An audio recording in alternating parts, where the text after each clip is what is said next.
내 이름은 자가주.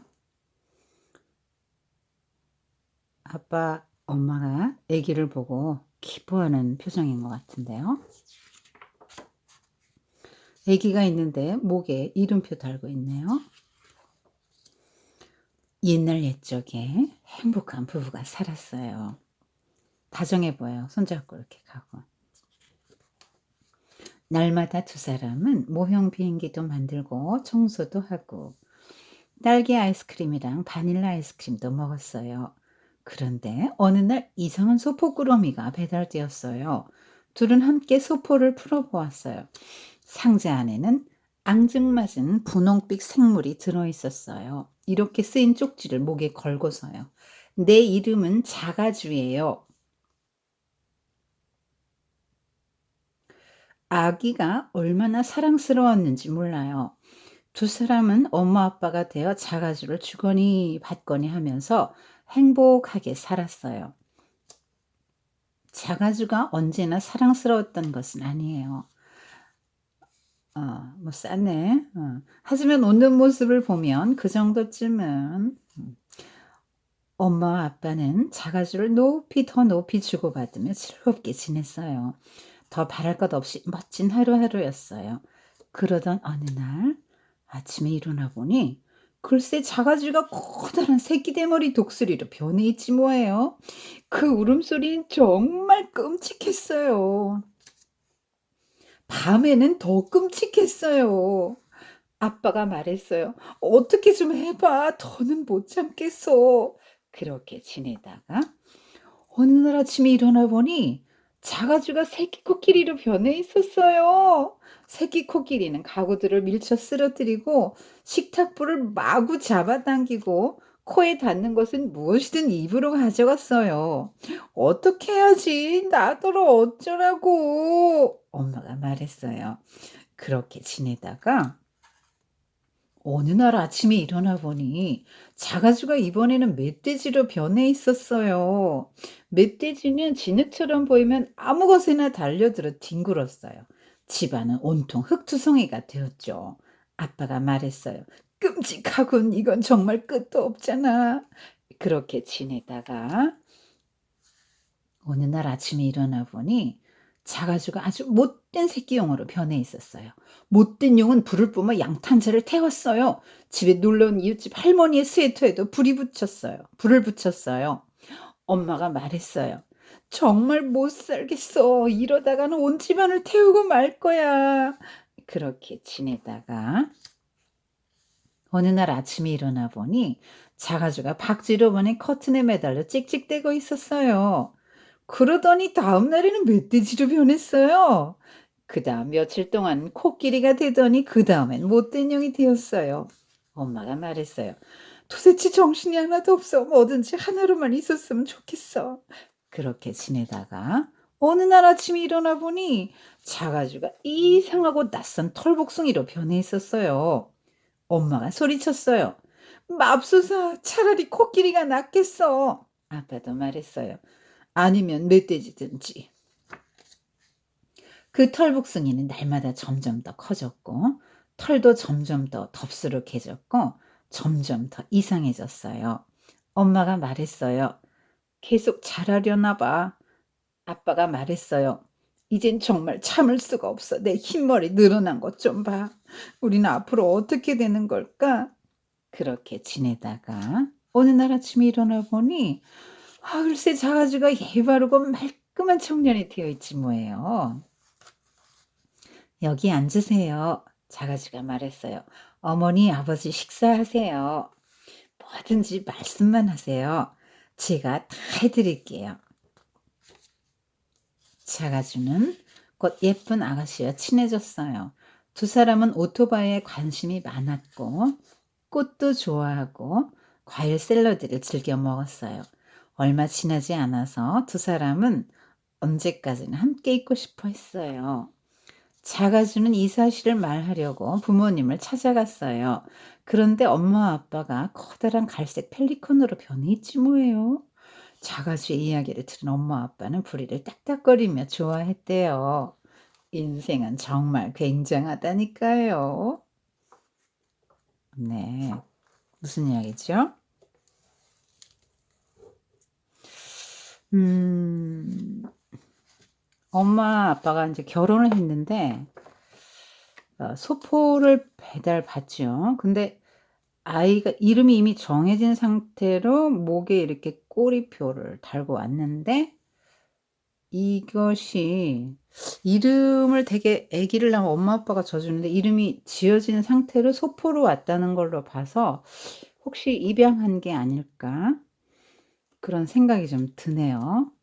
어쨌든 뭐 그냥 낳았든 입양을 했든 엄마 아빠가 둘이만 살아가다가 재미도 있었겠지만 자유도 있었겠지만 너무 심심했겠죠. 아이가 없는 가정은 상상이 잘 안 돼요. 아기 때문에 많이 웃고 행복하거든요. 여러분이 태어났을 때 그때 1 살, 2 살, 3 살, 뭐 4살 때 아무것도 모를 때 한 3살 정도까지 엄마 아빠를 너무너무 행복하게 해 주죠. 그리고 여러분은 기억 못 하겠지만 엄청난 사랑을 받아요. 매일매일 먹이고 씹히고 입고 품에 안고 그냥 뽀뽀하고 뭐 이렇게 주고받죠. 이게 지금 뭐 이 별건 이게 좀 위험해 보이지만 인제 표현을 그렇게 한 거예요. 너무나 엄마가 안아줬다. 아빠가 안아줬다. 막 뽀뽀했다. 막 너무 이뻐서 그냥 물어뜯기도 하죠. 너무 이뻐서 그냥. 음. 그렇게 사랑하죠. 사랑하면서 인제 행복하게 살아요. 뭐 쌀 때 이렇게 힘들기도 한데 그런 건 아무것도 아니에요. 너무 이쁘니까요. 또 막 웃으면서 재롱 피우면 그 세상이 너무너무 그냥 정말 아무 근심이 없죠. 아이만 바라보면. 그렇게 인제 엄마 아빠가 여러분을 키웠어요.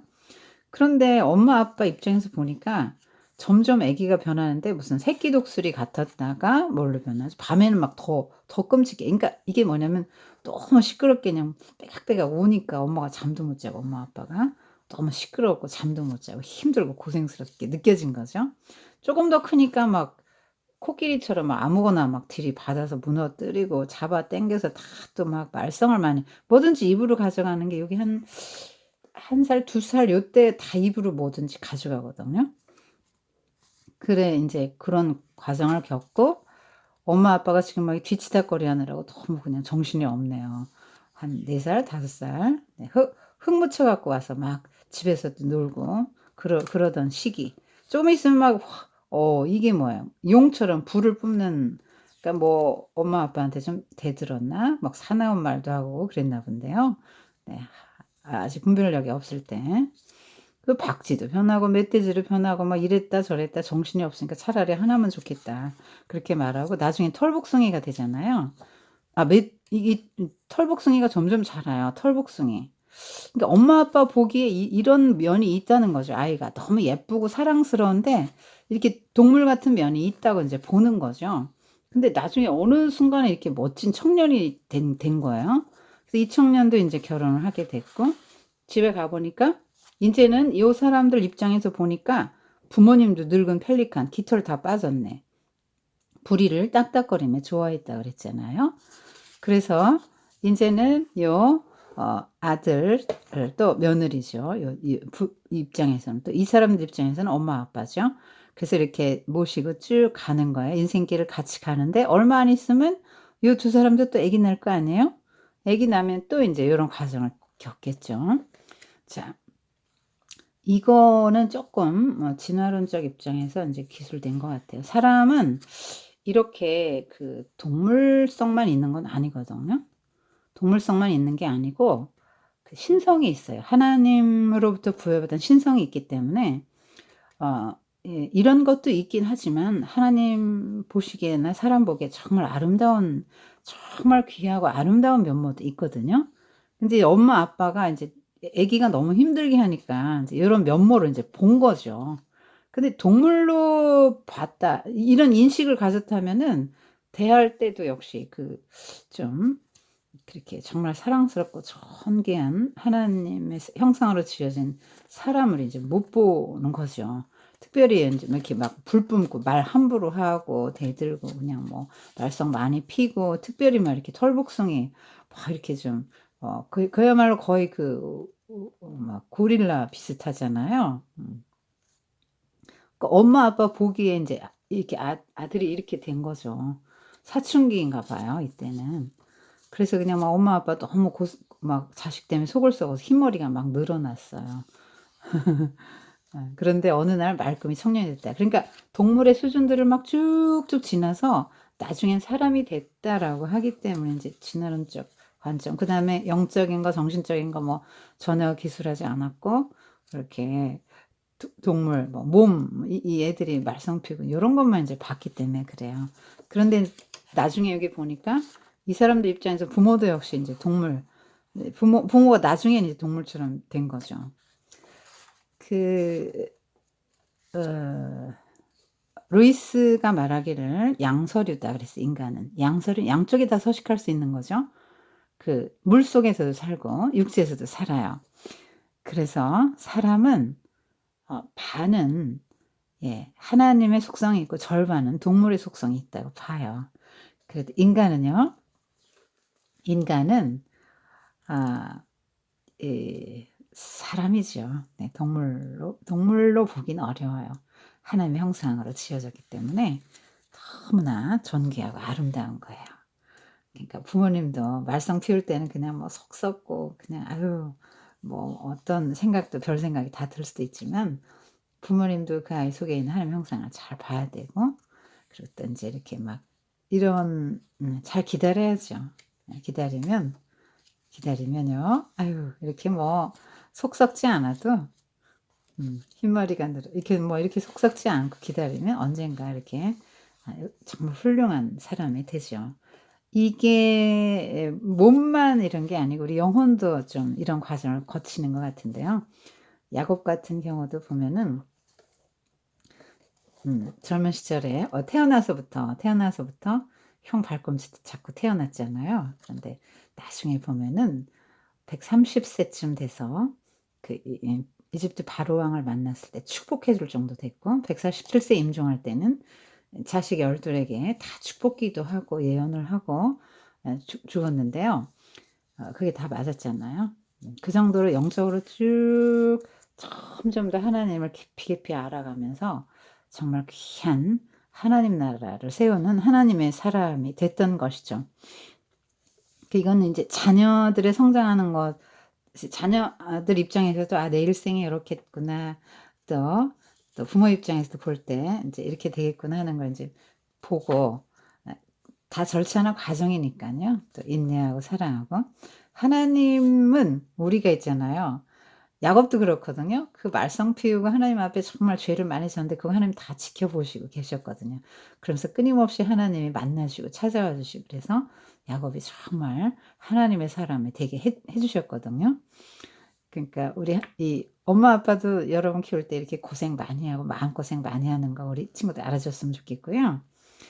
네. 그리고 우리 속사람도 이렇게 점점 자라서 나중에는 정말 하나님 보시기엔 사람 보기에 멋진 사람이 된다는 거 알면 좋겠어요. 하나님은 우리를 잘 기다려 주시고 만나 주시고 우리가 이렇게 짐승처럼 살지 않고 하나님의 성품을 갖고 이 한 세상 정말 멋있게 이 땅에 하나님 나라를 실현하면서 살기를 원하시거든요. 네. 내 이름은 자가 주 할 때 주 한 때 동물원이잖아요. 그래서 사람 자체를 인제 동물적인 속성이 많은데 나중에 철이 들면 그 하나님 뭐 이렇게 좀 성장한다 요런 개념으로 인제 썼는데 사실은 뭐 그렇지만도 않아요. 네, 아주 어린아이도 완전한 인격체고 영혼이 있거든요. 그래서 동물이 변해서 사람 되는 식으로 뭐 그렇게 되진 않아요. 여러분 어려도 충분히 하나님 인식하고 알 수 있고 내 속에 동물적인 속성만 있는 게 아니고 하나님의 속성도 있다는 거 기억하세요. 그래서 정말 이렇게 살면 안 되죠. 이렇게 하고 싶어도요. 여러분 이렇게 막 땡깡 부리고 싶고 털복숭이 이렇게 해서 엄마 아빠 참 힘들게 이렇게 하면 안 되죠. 이렇게 안 해도 살아가요. 충분히 하나님이 주신 그 성품 아주 귀한 성품이 있기 때문에 아주 곱상하게 예쁘게 자랄 수도 있어요. 동물로 본다면 이런 다양한 성품을 갖고 있다는 건데 어느 시기에는 뭐 이런 거 어느 시기에는 이렇다기보다도 우리 속마음 안에 이런 막 동물 같은 게 막 10마리도 더 들어있죠. 그러나 인제 그런 것들을 이겨낼 수 있도록 하나님의 성품을 갖고 살아낼 수 있도록 하나님이 우리 영혼에 아주 귀한 것을 부어 주셨으니까요. 그런 아름다운 성품들을 잘 발현시키면서 엄마 아빠 이렇게 많이 사랑해 드리고, 또 엄마 아빠는 아이들 볼 때 아유 그냥 뭐 이렇게 속상할 때는 뭐 그렇지만 얼마나 하나님 앞에 이렇게 귀한 사람이 돼서 하나님 나라에 사용받을지 그 기대감을 갖고 기다려 주고, 하나님처럼요. 또 사랑하고 기다리고 기대하고 그러면 좋겠어요.